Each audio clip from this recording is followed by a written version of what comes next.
Siapa yang mendidik 2 anak perempuan, 3 dan seterusnya. Lanjut. Hingga dewasa. Maka ia akan datang pada hari kiamat dalam keadaan aku dan dia. Begini, aku dan dia begini. Siapa yang didik anak perempuannya? Coba lihat. Lantas Nabi SAW mendekatkan. Nabi SAW mendekatkan jari jemarinya. Tuh. Dia katakan, siapa yang didik anak perempuan baik-baik hingga dewasa? 2. Syaratnya memang 2 ke atas. Jadi kalau 1 mohon maaf, bikin ki lagi.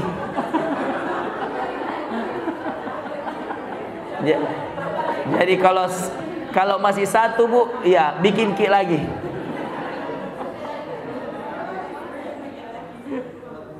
Kalau tidak ada, ya berarti belum rezeki tak hadis ini. Karena sebenarnya orang yang mau anak perempuan itu, ya kan, ketika dia dapat tidak gampang didiknya. Maka wajar Rasulullah bilang, tidak ada hadis, saya teliti berapa puluh ribu hadis, tidak ada saya dapat tentang siapa yang punya 2 anak laki-laki, 3 dan seterusnya, maka dimasukkan dalam surga, atau akan begini posisinya dekat dengan saya di akhirat. Tidak ada. Untuk anak perempuan ada banyak hadis tentang anak perempuan, ayat Quran tentang anak perempuan banyak. Oke, Pak Arafah, berapa anak perempuan tak? Jadi semangat nih sekarang tidak ada perempuan. Diwajibkan masuk surga, dihindarkan api neraka, hadis pertama. Yang ketiga didekatkan dengan Rasulullah. 3 memang manfaatnya, kalau punya 2, 3, 4 dan seterusnya. Tapi tidak gampang didiknya Pak. Mau dengar saran saya? Kalau anak perempuan Pak, mohon maaf nih, kalau saya nih, karena ada adik saya perempuan, banyak adikku perempuan. Kalau anak perempuan Pak, jangan lalu coba-coba, biarkan dia pacaran, dibonceng orang lain, diajak keluar laki-laki lain, jangan. Dia harus punya pacar pertamanya, bapaknya. Maka anak perempuan itu harus selalu komunikasi yang aktif itu bapak. Karena kalau ibunya itu jadi saingannya Pak. Tapi dia butuh bapaknya.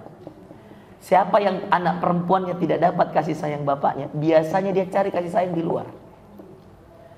Minimal sekali mohon maaf Pak, jangan kita tunggu dia cerita, kita yang tanya. Kalau saya saran Pak, setiap anak perempuan ambil me time untuk laki-laki ini, untuk bapak-bapak ini. Ambil me time seperti ajak pacaran istri tak waktu masih jadi pacar tak.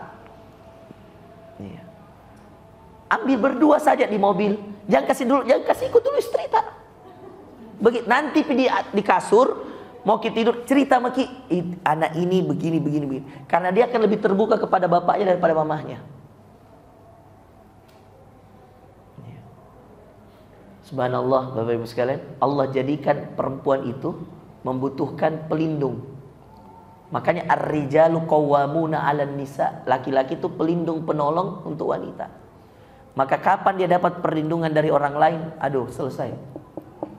Makanya untuk anak perempuan, ibu-ibu, ya, mohon maaf sekali, libatkan suami tak.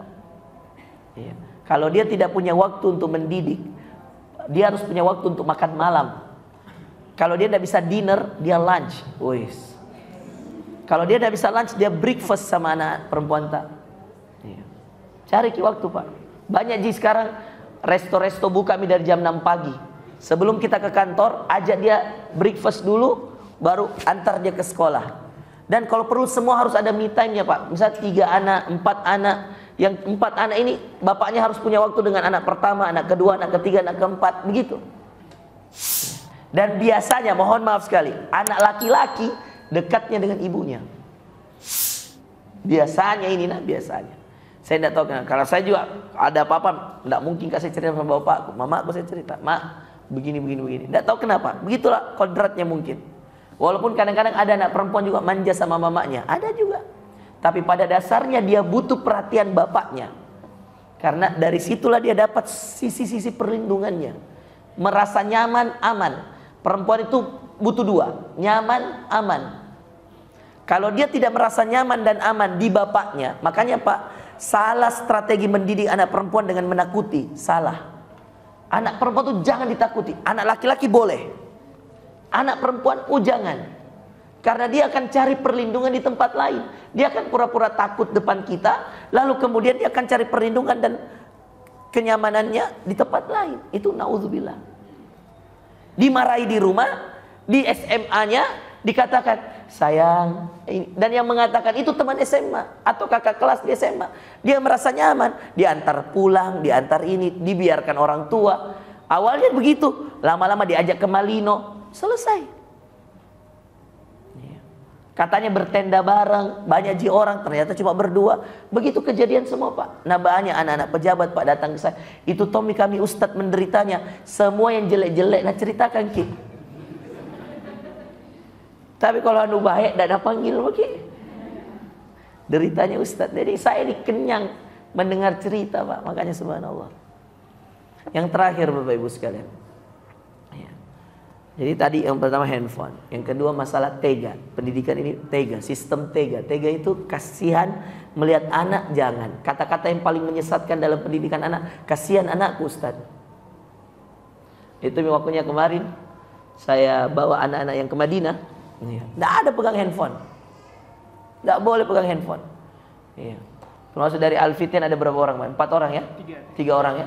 Tidak ada pegang handphone. Harus diancam, ditakuti. Kalau anak laki-laki ya taat, alhamdulillah. Walaupun memang susah sekali bikin mereka itu taat. Masih ada saja anak ambil sembunyi-sembunyi HP-nya.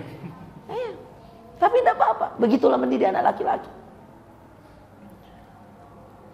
Fokuslah mereka belajar.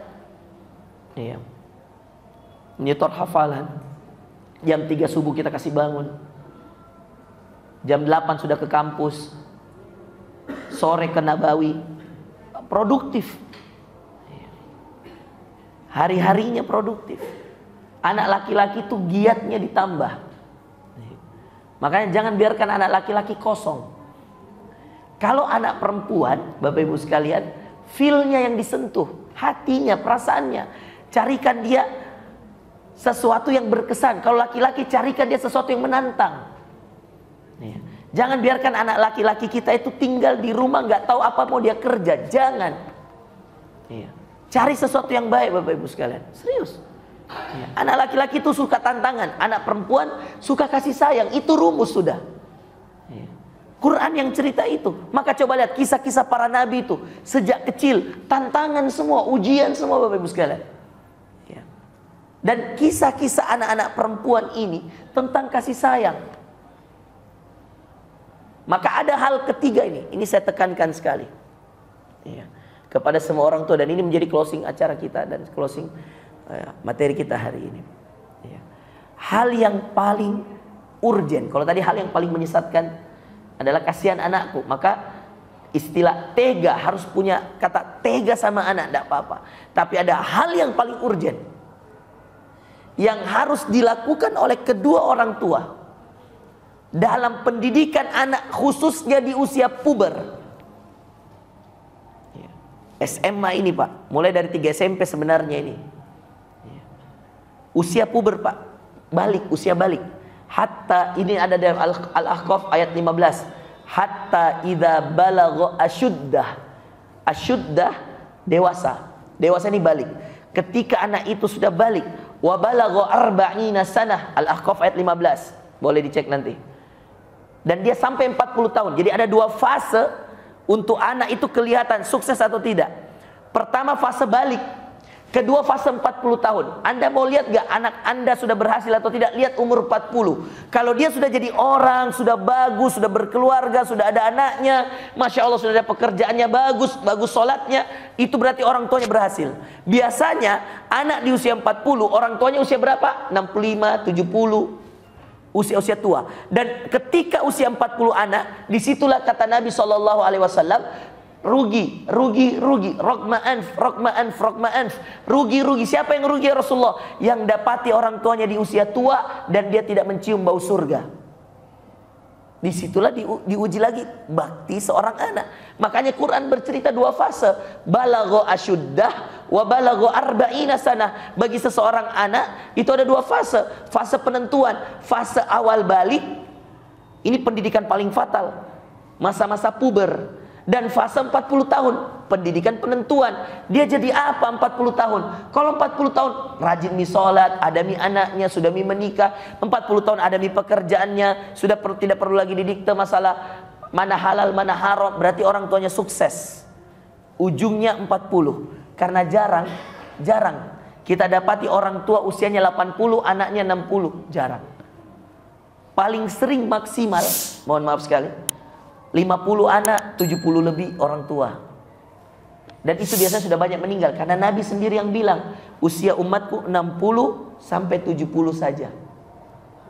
Sedikit yang melewati itu. Jadi memang penentuan nanti ujung bakti kita. Seakan-akan ayat Allah ini mengatakan, siapa yang perhatikan anaknya di awal baliknya, anaknya yang urus dia di 40 tahunnya.